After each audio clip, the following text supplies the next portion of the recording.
ছেড়ে দেবে না যারা এত বুঝ বা সব দিকে সে বুঝকে সমস্ত শূন্যতাই বুঝে, সমস্ত ব্যাপক শূন্যতাই সচেতন। শূন্য ফাঁকা হলে কি হবে? ফাঁকার মধ্যে সচেতনতার আঁকা রয়ে গেছে, চৈতন্যের ভান্ডার রয়ে গেছে, তার টিকা পুরান্ত সৃষ্টি হচ্ছে। তাই চলার পথের পথিক তোমরা, সে যাত্রী, সে পথিক, পাশেও দিয়ে দিয়েছি কানে, সম্বল নিয়ে চলো। এখানে কেউ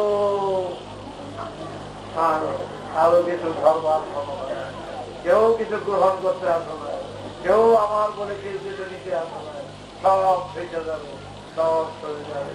তাই তোমরা হুঁশিয়ার হও, সাবধান হও। তাই আগেই থাক, আর কিছু বলার দরকার নয়। আর তাই বলছি, মহাকাশের মহানাম মহাতারগ্রাম, সেই পথে সম্বল নিয়ে চল পথিক, মাঝি হবে রাজি, ভিতরে থাকে যদি মহানামের পুঁজি। তাই গুরু কি ধন, কালকে বলেছি, গুরু কি ধন কররে যতন, অযতনে তরে দেখো না। বেহুশ ভাবে চললে পরে তহবিলের মাছ যাবে।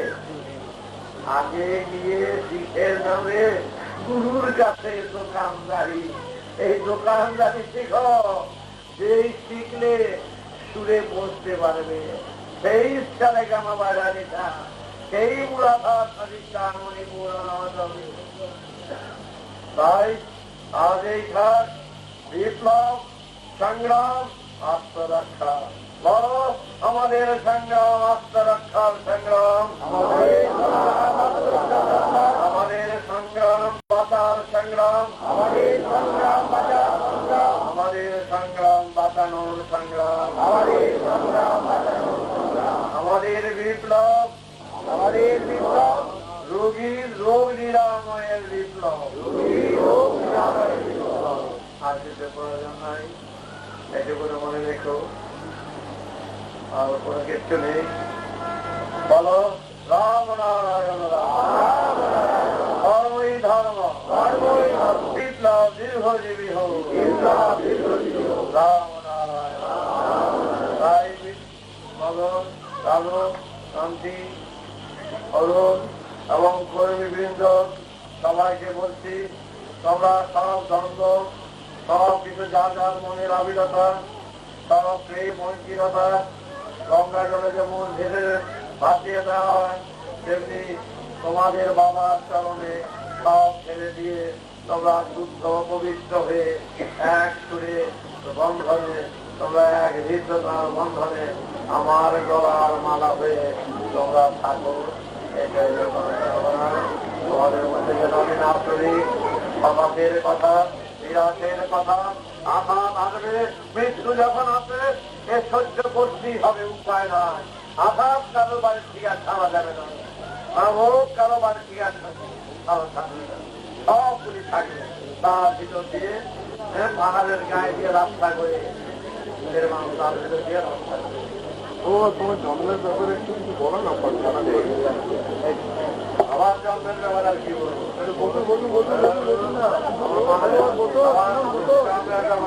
আমার মা ভীষণ লজ্জা পেয়ে গেছে, সবাই মায়ের লজ্জা, মায়ের কি পোড়া হইল, আমার সবাই লজ্জা দিল, মন খারাপ হয়ে গেছে। হ্যাঁ, দিদির একটা গামলা দিয়ে, কালী পুজো আমাদের বাড়িতে 12 ভাইয়ের বাড়ি, সবাই নানা 12 ভাই, 10 ভাই পেটের, এক ভাইয়ের খুঁজতে ভাই, আমার দাদু বাবার একটা বিয়ে করেছিলেন, আর এক ভাইলে 12 ভাই। 12 ভাইয়ের বাড়ি, 12টি ভাই পন্ডিত, তারা খ্যাত চাষ করতো, আর বাড়ি করে পড়াতো, বিরাট শিক্ষিত ছিল। তারপরে বাবা মা তো চিঠি নিয়ে কালী মন্দিরে যাচ্ছিলেন, উঠোনের মধ্যে দশ করে পড়ে একেবারে গ্রাম 4 গ্রাম 10 গ্রাম কে লোক দেখতে আসছে, এই কি হলো। মা তো গামলা টোকাতে গেছে, পুরাতে গেছে। আমার দুধু যে সীমা ছিলেন মা হলো মনোরমা, মনোরমা যে সীমা, মা না হলে চারু ছিল, চারু ছিল, চারু দিদি আমরা আপনি গেছি তোদের বাস্তব হয়েছে তুই দেখছি ভাই নাকি এই সব ওখানের মধ্যে সবাই সামনে মা করে ফুলফুলা দিচ্ছে আমার ঘোড়া ওই জেঠি ভাই কাগজ জড়িয়ে সেই বাসের কেন্দ্রি দিয়ে আর কেটে তারপরে ওদিকে তো জোগাড় দিতে বললো যে পূজা আরম্ভ করবো, তো জোগাড় দিব তিনটে সাতটা দেওয়াতি দাদা মশাই চলে গেলেন। আশ্চর্যটা কেন মাত্র এরকম করে দিব, তারপরে গিয়া বলছে যে এরকম তিনি পরিবার বাচ্চা হয়েছে। আমার বাবার অবস্থা অসুস্থ হয়ে গেল, পূজার সাংঘাতিক অবস্থা, বাবার মুখের মধ্যে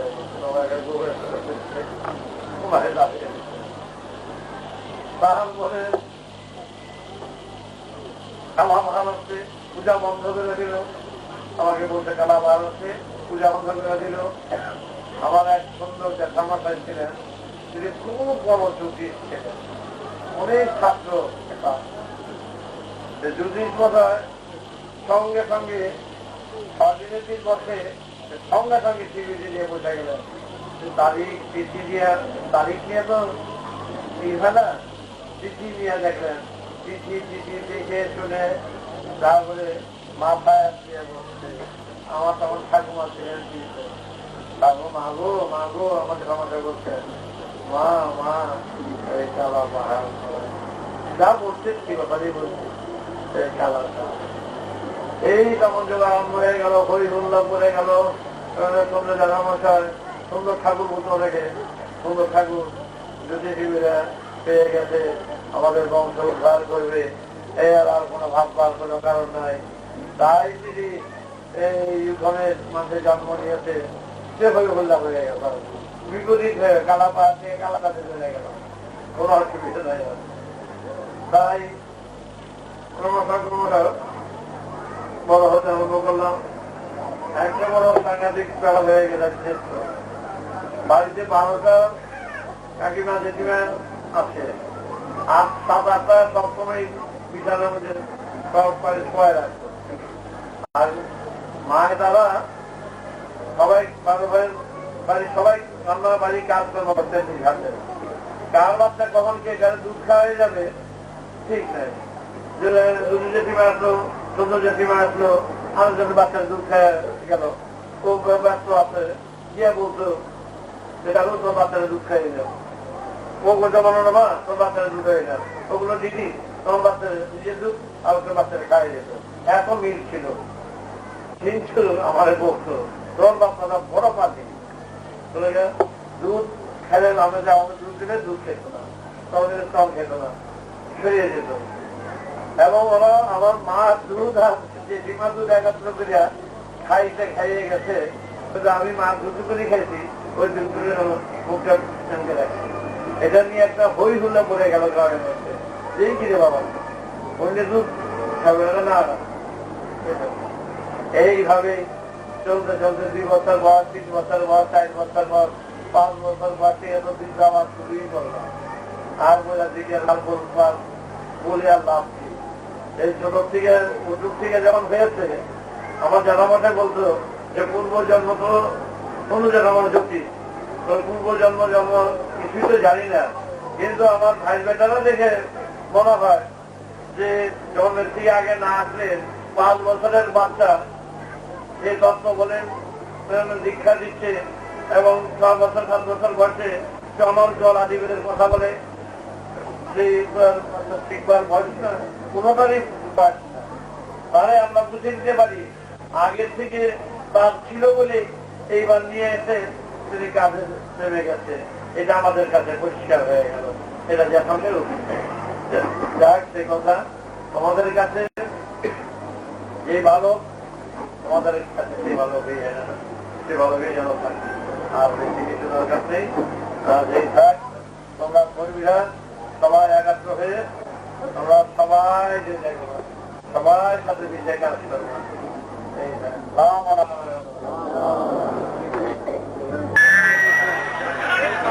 জীবনের যাত্রা পথে কর্মের সুর যেন সফল হয় এবং তিথি এবং তারিখ দুটো জন্মদিন হয়। বেশিরভাগ লোকের জন্মদিন পালন করে। তিথি হলো অঙ্ক অনুযায়ী, তিথি হলো ঠিক আছে, আর তারিখটা হলো বেশিরভাগ লোকে পালন করে থাকেন। তবে যাই হোক,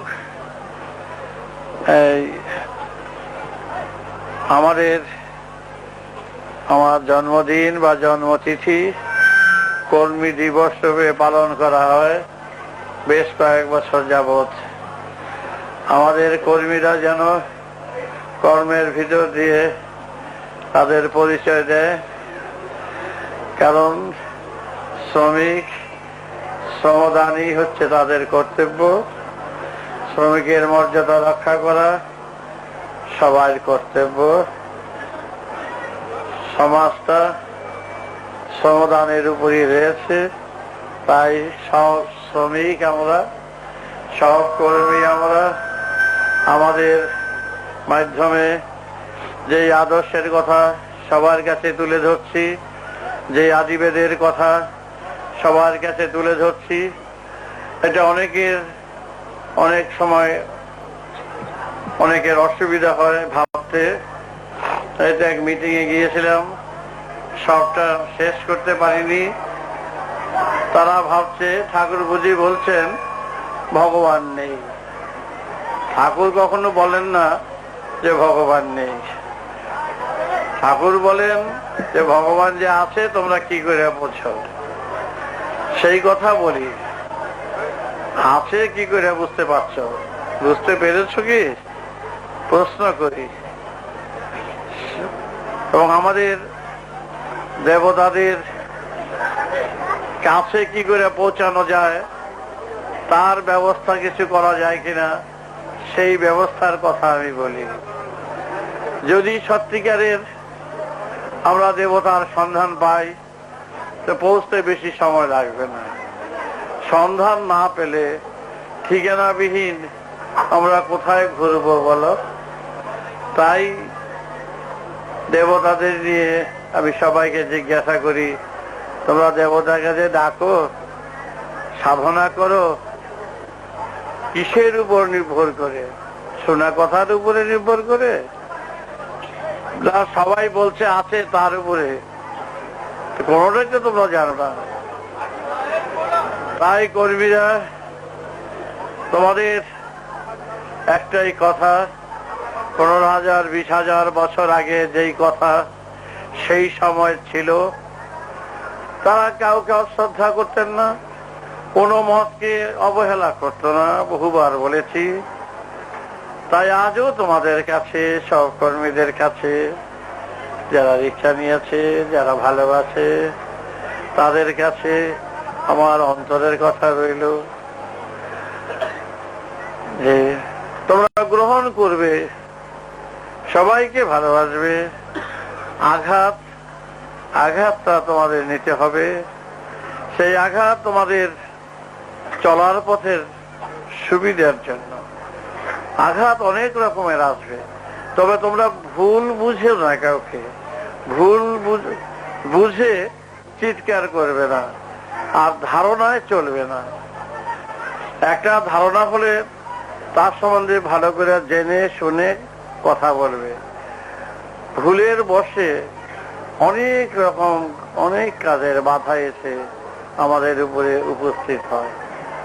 তাই বাধা মুক্ত করতে হবে নিজের বিবেক, বিচার, চৈতন্য দিয়ে।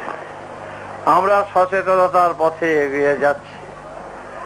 সেখানেই কথা হলো, আমরা দেবতাকে ভালোবাসি, দেবতাকে চাই, আমাদের প্রাণের দেবতা আমাদের কাছে আসুক। কিন্তু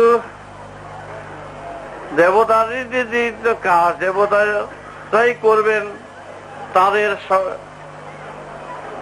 মানে আমাদের সমস্যার সমাধান দেবতারাই তো করা উচিত। আমরা তো বাচ্চা, আমরা কি জানি? মায়ের কুলে আছে এটুকুই যথেষ্ট। দেবতাদের যদি কুলে থেকে থাকি, আমাদের চেয়ে কর্তব্য দেবতাদের বেশি। সুতরাং আমরা সেই দেবতাকে চাই, যেই দেবতাকে যদি জানতে পাই। আমরা মাতৃহারা পিতৃহারার মতন ঘুরবো, তাদের দেখবো না কাকে বাবা ডাকবো কাকে মা ডাকবো, তা তো জানে না। কিন্তু ডাকার বড় প্রাণের ইচ্ছা। মা গোকে ডাকতে চাই, বাবা গোকে ডাকতে চাই, কিন্তু সেটা শোনা কথার উপরে একজনে বলে দেবে এই তোর বাবা ডাক। সেই রকম বাবা ডাকতে কি ভালো লাগে? বাবার স্নেহ, পিতৃস্নেহ, মাতৃস্নেহে যারা শিশুরা গড়ে ওঠে, তার যে দাবি, তার যে ভালোবাসা স্নেহ, সে আলাদা রকমের। আমরা দেবতাদের স্নেহ চাই, ভালোবাসা চাই, জীবনের পরিবর্তন চাই। কি করে হবে বলো? কি করে পরিবর্তনটা আমরা পাবো? কোনো কিছুই তো ঠিকানা পাচ্ছি না, জানতে পাচ্ছি না, বুঝতে পাচ্ছি না, বুঝাতে পাচ্ছি না। তাই আমরা চুপ করে বসে আছি। কবে তিনি সাড়া দেবেন? কবে তিনি আসবেন, আমাদের হৃদয়ে আসবেন? কবে তিনি জানাবেন আমি এখানে আছি, তোরা পরিশ্রম কর, তোরা সাধনা কর। সেই সাধনা দেখবে একবার উঠে পড়ে সবাই লাগবে দেবতাকে পাওয়ার জন্য। আজ দেবতাকে আমরা পাচ্ছি না, হারা উদ্দেশ্যে সব দেশবাসী ঘুরছে। কত যজ্ঞ পূজা পার্বণ, এই যুগ সেই যুগ, এই সাধনা সেই সাধনা, পাহাড়ে পর্বতে সবাই ঘুরে মরছে, একটু একটু সারা পায় কিনা। কিন্তু দুঃখের বিষয়, সারা আর পায় না। তার জন্য মানুষ মনে হয় বিভ্রান্ত হয়ে গেছে, এবং পায়নি যে সেটা বলতে পারে না। তারা যেন তারা এমন দেখায় আমি পেয়ে গেছে, আমি পেয়েছি সারা, আমি পেয়েছি অনুভূতি, কিন্তু আদতে পেয়েছি বলে মনে হয় না। পাওয়ার ইঙ্গিত, পাওয়ার সুর আলাদা। যে পায় সে ভরপুর থাকবে, সে আর বেশি কথা বলার প্রয়োজন নাই। আর যখন দেবতাকে দর্শন হবে, স্পর্শন হবে, তখন তার আর কোনো নির্বাক হয়ে যাবে। শুধু একটাই কথাই বলবে, চলো যাই সেই পথে, আর কোনো গোলমাল নাই। তাই সেই কথাটা বলতে গেলে কত রকম কাম ছাড়ো, ক্রোধ ছাড়ো, লোভ ছাড়ো, মোহ ছাড়ো, ছাড়ো ছাড়ো ছাড়ো। সাথে সাথে কম্বলের লোম তো শেষ হয়ে গেল বাবা, কম্বল আর পাওয়া গেল না। তো যাই হোক, তোমাদের সেই আশাই দিচ্ছি যে আমরা নিশ্চয়ই পাবো সেই সুর এবং সারা। আমরা বিভ্রান্ত হতে রাজি নই, বিভ্রান্তর পথ দিতে আমি আসিনি। যদি পারি তো দেব, না পারলে না করে দেব। সত্যকে আশ্রয় করে এখানে ভগবান শাস্তে বা ভগবান পেয়েছি এই কথা বলে মানুষকে বিভ্রান্ত করা মনে হয় সবচেয়ে বেশি অপরাধ। তাই তোমাদের কাছে খুলে বলবো, আমার সুর, আমার সারা, আমার তত্ত্ব, আমার নিগূঢ়তম সেই চক্র, যা আছে, যা বুঝেছি, যা থাকবে ভিতরের খনি, নিশ্চয়ই আমরা মননের মাধ্যমে খনন করে খুঁজে পাবো সেই সুরের সারা। তবেই যথেষ্ট। সুরে যদি প্রতিষ্ঠিত হতে পারি, সুরই বলে দেবে কোন সুরে পৌঁছানো উচিত। সুতরাং আমাদের ভাববা, আমরা ভাবি না। আমরা আমাদের দেবতাকে খুঁজে পেয়ে গেছি। আমাদের দেবতা সুরের মাধ্যমে, আমাদের দেবতা সারার মাধ্যমে, আমাদের দেবতা এই পরিদৃশ্যমান জগতের প্রতিটি ইঙ্গিতে, ধুলো কণায়, বালিতে রয়েছে তার সারা, তার সুর। আমরা তার থেকে খুঁজে বার করব অন্তর্নিহিত সুর। বস্তুর মাধ্যমে বস্তুত্ব খুঁজবো, তার অস্তিত্ব খুঁজবো, খুঁজতে খুঁজতে খুঁজে পাবো এর শেষ কোথায়, এর সারা কোথায়। সুতরাং আমরা পাইনি এই কথা বলবো না, অপরকে জিজ্ঞাসা করব, তোমরা পেয়েছো, তোমরা বুঝেছ? তাই অনেকে মনে হয় ভাবে যে ঠাকুর বুঝি দেবদেবতা মানে না, বিশ্বাস করে না। আমরা চরম বিশ্বাসের পথে এগিয়ে যাচ্ছি। আমরা চরম বিশ্বাস করতে চাই। সেই বিশ্বাস কোন রকম দ্বন্দ্বে রাখতে চাই না। আমি নিজে দ্বন্দ্বে ঝুলতে চাই না, আমার সন্তানদেরও দ্বন্দ্বে ঝুলাতে চাই না। যা কঠিন কঠোর, যত কঠোরই হোক, সত্যের সন্ধানে আমরা যখন ঝাঁপ দিয়েছি, এর শেষ এবং সুরাহা আমরা করবই করব। সেই মনোবল আমাদের প্রত্যেকের আছে। না থাকলে আমি গড়িয়ে নেব যেইভাবে হোক, আর কোনো কথা বুঝি না। আমি এখানে অন্যরকম কোনো কথা বলতে ইচ্ছুক নই। আমাদের জীবনের যাত্রার পথে মৃত্যু যখন আছে, এর চেয়ে বড় জাজ্জলমান দৃষ্টান্ত আর প্রমাণ কিছু নেই। তাই জীবনের শেষ অবসানের পথের আমরা সবাই পথিক। আজ আছে, 10 বছর পরে অনেকই নাই। সুতরাং পথিক পাথেও তো দরকার। সেই পাথেও আমরা এই যন্ত্রটাকে বাজাবো, যেই যন্ত্র বাজালে সুরে সাড়া দেবে। এই মন, এই প্রাণ, এই বুদ্ধি, এই বিবেচনা, এই চেতন, এই সচেতন যাহা আছে দেহ অভ্যন্তরে। সুতরাং ক্যাপিটাল তো যথেষ্ট আছে। ক্যাপিটাল দিয়েই, মূলধন দিয়েই আরো ধন বাড়ায়। আমাদের যে মূলধন আছে প্রত্যেকের, ইহা দিয়া বিশ্বের জগৎকে, মহাশূন্যকে আমরা দখল করব আমাদের এই বুদ্ধিটুকুনো, বিবেচনাটুকুনো দিয়ে। এটাই যথেষ্ট চলার পথে, আর বেশি কিছু দরকার নাই। প্রকৃতির এটাই আশীর্বাদ, প্রকৃতির এটাই মহাদান। তোমাদের প্রত্যেকের ভালো মন্দ বিচার একটু না একটু প্রত্যেকেরই তো আছে। এতটুকু ভালো মন্দ যার বিচার আছে, তার পক্ষেই যথেষ্ট।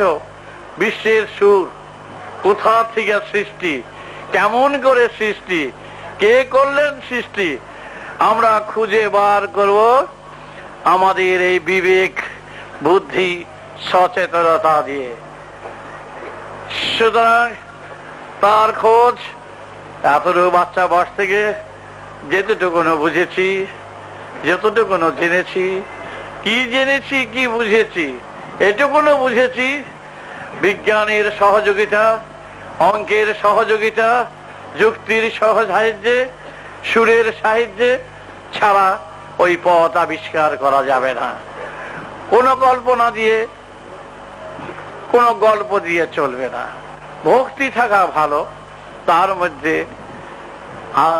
জ্ঞান থাকবে, বিচার থাকবে, নম্র থাকবে, ধীর স্থির থাকবে, হঠাৎ খেপবে না। হতাশ আর নিরাশ জীবনের এটা সাথী। হতাশ নিরাশ হয়ে লাভটা কি? হতাশ নিরাশ আসবে, আর পাচ্ছি না, ভালো লাগে না, ছেড়ে দেবো, এগুলো কিচ্ছু হবে না। এ জীবনের সাথী।